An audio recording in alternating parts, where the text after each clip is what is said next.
Valor nulo. Chave primária. Já vimos que a chave primária é um campo que não se repete. Chave estrangeira. Vimos também que a chave estrangeira é a chave primária em outra tabela relacionada, onde o nível de relacionamento é muitos. O que seria então o valor nulo? Para descobrirmos, vamos criar uma situação. Suponhamos que em uma escola de informática, precisa controlar quais professores pertencem a determinadas turmas. Por exemplo, Windows, Word, Excel. Existe apenas uma turma para cada software. Teríamos as entidades professor e turma, de acordo com a tabela abaixo. Então eu tenho a entidade professor, tem o código, nome e o endereço dele. Tem a entidade turma, tem código e nome. E ela tem uma chave estrangeira que faz com que ela se relacione com a entidade professor. Então aqui nesse campo professor eu vou armazenar o código do professor, para saber qual é o professor que está ministrando essa turma. Observe que existe um relacionamento um para muitos. Um professor pode ensinar em várias turmas. Poderíamos ter apenas um professor para todas as turmas. No entanto, como existe apenas uma turma em cada software, só pode haver uma turma por professor.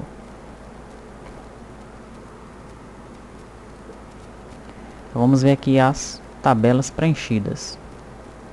Tenho aqui o professor Júlio, o Fernando, a Ana Carla e a Marília.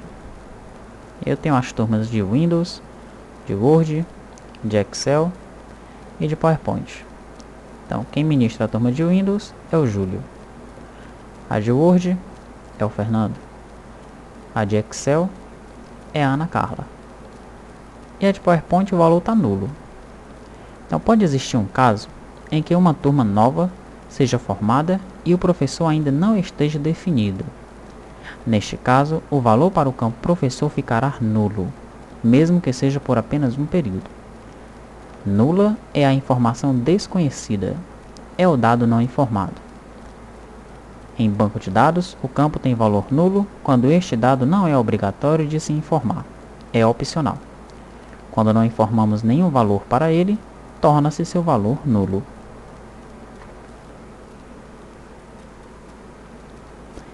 Relacionamento entre múltiplas entidades.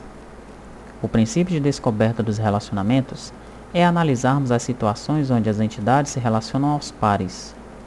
No entanto, um relacionamento pode existir envolvendo mais de duas entidades, que podem ser 3, 4 ou uma quantidade indeterminada.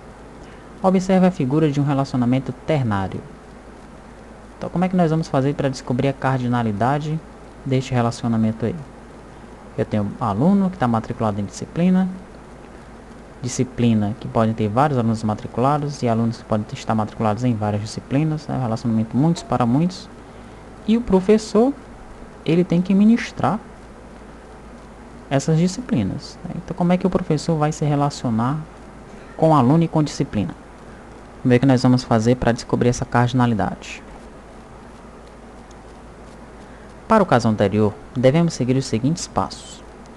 Separar a entidade aluno e analisar o par professor-disciplina. Para cada par professor-disciplina, podemos ter N alunos relacionados. Separar a entidade professor e analisar o par aluno-disciplina. Então, para cada par aluno-disciplina, podemos ter um e somente um professor relacionado. E finalmente, nós separamos a entidade disciplina e analisamos o par aluno-professor. Então, para cada par aluno-professor, podemos ter diversas disciplinas relacionadas. Relacionamento múltiplo com mais de 4 entidades. É extremamente difícil de encontrar na realidade do dia a dia. Quando você encontrar algum fato que dê origem a um relacionamento múltiplo, analise com cuidado, pois o mesmo pode ser desmembrado em mais de um relacionamento. A implementação de relacionamento múltiplo em banco de dados torna o trabalho de manipulação mais complexo. Relacionamento múltiplos muitos para muitos. Ainda analisando o caso ternário das entidades professor, aluno e disciplina. Quando o aluno está matriculado em uma disciplina, este tem sempre um professor. Um aluno pode estar matriculado em várias disciplinas. Uma disciplina tem vários alunos e somente um professor. Um professor leciona uma disciplina para vários alunos. Este relacionamento é ternário, pois envolve 3 entidades simultaneamente. O fato anterior coloca características interessantes e restritivas na leitura deste relacionamento. Um aluno em uma disciplina sempre tem um professor. Uma disciplina com alunos sempre tem um professor. E um professor com aluno sempre tem uma disciplina. Na figura, observamos uma cardinalidade muitos para muitos, tendo a terceira entidade envolvida uma cardinalidade de participação neste relacionamento, também de muitos. Embora existam 3 entidades, quando formos criar nossas tabelas no banco de dados, precisaremos de uma 4ª tabela, que vai controlar os relacionamentos. Então esse é o caso de um relacionamento, que na implementação do banco de dados, ele vai virar uma tabela. Nós vamos ver isso com mais detalhes mais na frente.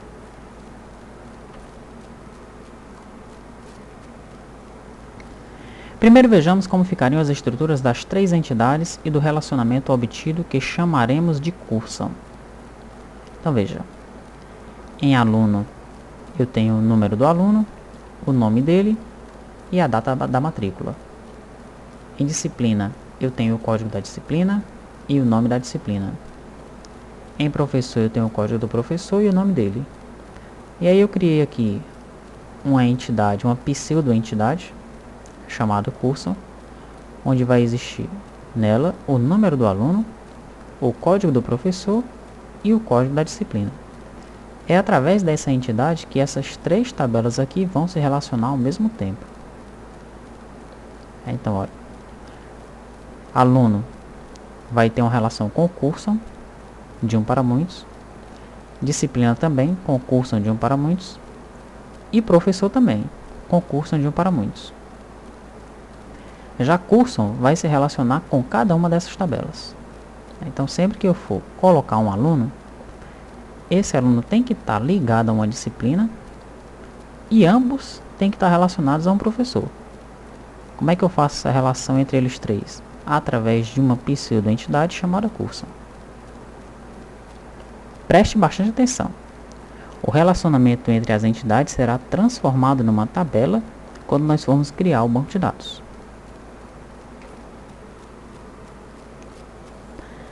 Ao preenchermos as tabelas, verificamos como funciona na prática o relacionamento. Observando a tabela de dados de relacionamento curso, podemos ver que existem ocorrências de aluno que não figuram no relacionamento. Por exemplo, o aluno número 124. Então, olha, o aluno 124, ele existe na tabela aluno, mas se eu for observar aqui, ele não está matriculado em nenhuma disciplina. Não cursa nenhuma disciplina. Assim também existe ocorrência de professor que não está figurando. Por exemplo, professor 12, que é o Carlos. Então, se eu procurar o Carlos aqui, olha, ele não existe. Ele está matriculado, ele está cadastrado na tabela professor, mas no momento ele não está ministrando nenhuma disciplina. E ocorre a mesma coisa com a tabela disciplina. Por exemplo, a disciplina D55, a disciplina de álgebra linear. Então, se eu procurar ela aqui, eu não encontro. Olha. Então, neste período aqui, a disciplina de álgebra linear não tem nenhum aluno matriculado e não tem nenhum professor lecionando ela. No entanto, vemos que sempre que existe uma ocorrência no relacionamento, esta apresenta referência às 3 entidades, não existindo, por exemplo, nenhuma ocorrência somente com professor e com disciplina.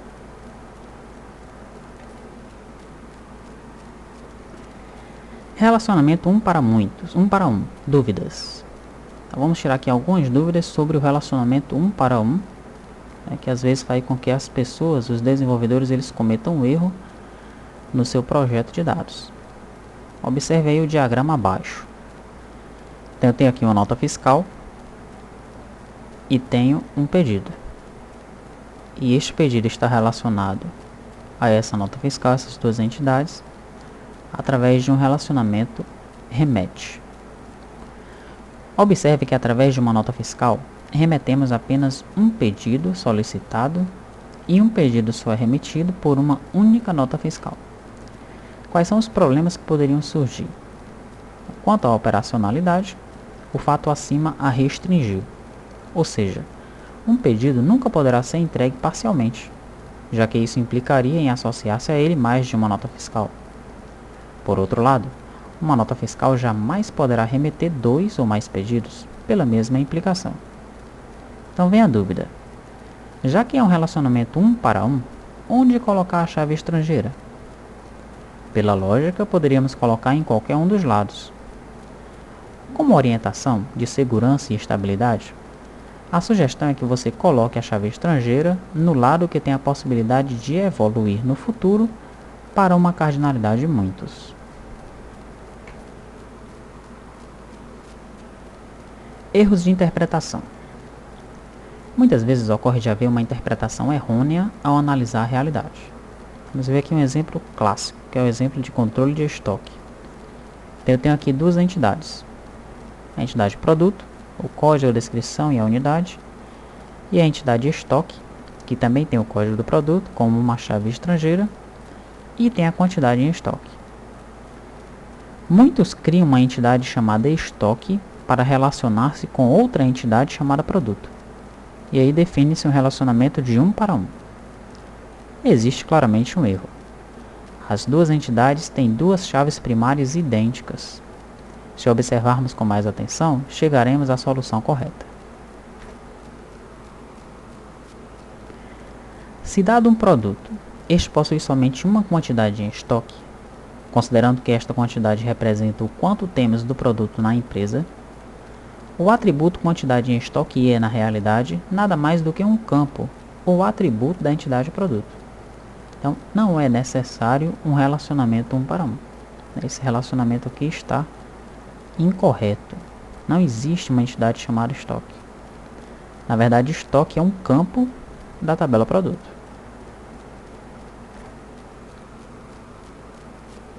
Agregação. Decompondo um relacionamento. Existem ocasiões em que ficamos em dúvida de como representar um fato que está relacionado a outro fato. No entanto, conceitualmente, não existem relacionamentos entre fatos, isto é, não existem relacionamentos entre relacionamentos, porque o relacionamento é um fato. O que existe, na verdade, são relacionamentos dependentes de outros, que somente existem após a ocorrência do outro, considerado fundamental. Vamos estudar a situação mostrada na figura abaixo. Existe um relacionamento muitos para muitos entre a entidade funcionário e a entidade projeto. Um funcionário atua em muitos projetos e um projeto tem trabalhando nele muitos funcionários. Quando o funcionário está trabalhando em um projeto, ele pode utilizar uma ou nenhuma máquina para a realização de suas atividades. Temos então uma situação de um evento decorrente de outro, sendo que a ocorrência do segundo evento é opcional. O funcionário pode ou não usar uma máquina.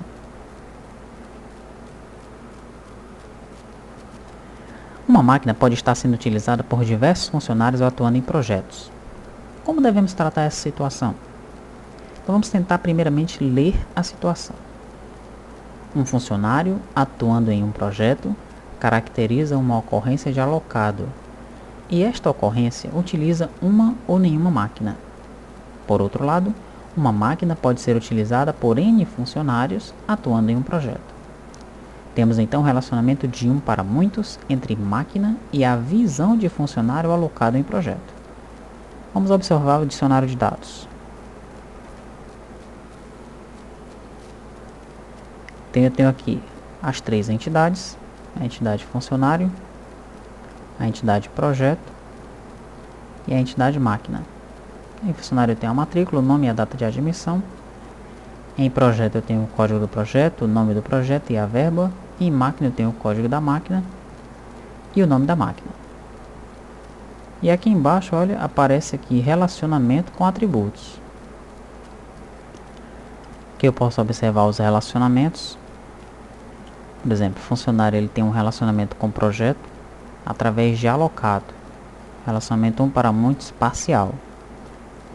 Já o projeto tem um relacionamento com o funcionário através de alocado também. um relacionamento também um para muitos parcial. E máquina também tem um relacionamento aí com alocado, através de utiliza, um relacionamento também um para muitos parcial.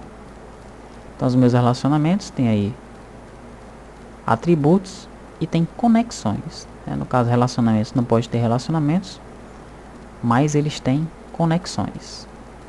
E aqui eu tenho uma observação. Parcial, no caso esse parcial aqui, indica que o campo pode ou não ser preenchido. E total, que o campo deve ser preenchido. Este caso de agregação apresenta a decomposição de um relacionamento em dois, pois sempre encontramos dois eventos ocorrendo, sendo um dependente do outro. O funcionário utiliza máquina quando alocado a projeto.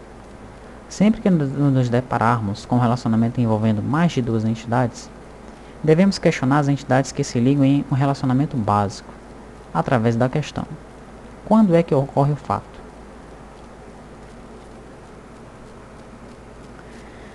E a agregação ela tem algumas restrições para o uso dela. Observei as figuras. Aqui eu tenho 3 entidades, aqui eu também tenho 3 entidades. Essas entidades elas se relacionam, mas a terceira, para se relacionar com as outras duas, ela depende de um outro relacionamento. Ela depende aí de 2 relacionamentos. Um relacionamento que chama o outro. Como nós já acabamos de ver, isso é uma agregação. Agora tem uma diferença de um para outro. Será que você está conseguindo notar essa diferença? Nós só podemos utilizar a agregação quando temos um relacionamento principal, no caso é o relacionamento A, muitos para muitos, que representa um fato, pois do contrário, a terceira entidade envolvida estará relacionada sempre com uma das entidades em questão. Então o correto é esse daqui, olha. Sempre o relacionamento principal, ele tem que ser de muitos para muitos. No caso, isso aqui está errado, porque essa terceira entidade ela vai estar relacionada sempre a uma das outras entidades, e não às duas. Então vamos voltar ao caso dos funcionários alocados em projetos usando máquinas. No entanto, para o nosso exemplo atual, vamos supor que o funcionário só pode trabalhar em apenas um projeto. Então, se um funcionário trabalha em apenas um projeto, a máquina ou máquinas que ele utiliza estão relacionadas diretamente a ele. Você pode observar aí na figura, nesse caso aí, não existe uma agregação. Os relacionamentos eles estão independentes.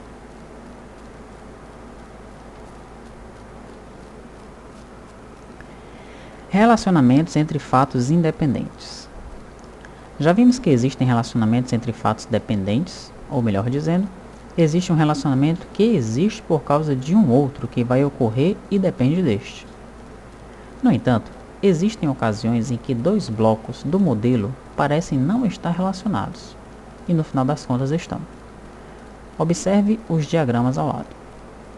Eu tenho aí uma entidade médico que atende uma entidade paciente. Relacionamento muitos para muitos. Um paciente pode ser atendido por vários médicos, e um médico pode atender vários pacientes. Tem também uma clínica que atua em um local. Relacionamento de muitos para muitos. Em um local eu posso ter diversas clínicas, e uma clínica pode atuar em diversos locais diferentes. A figura apresenta 2 blocos distintos com relacionamentos muitos para muitos, em cada um expressando fatos do mundo real. O fato número 1 retrata a situação onde o médico atende a muitos pacientes e um paciente faz consultas com muitos médicos.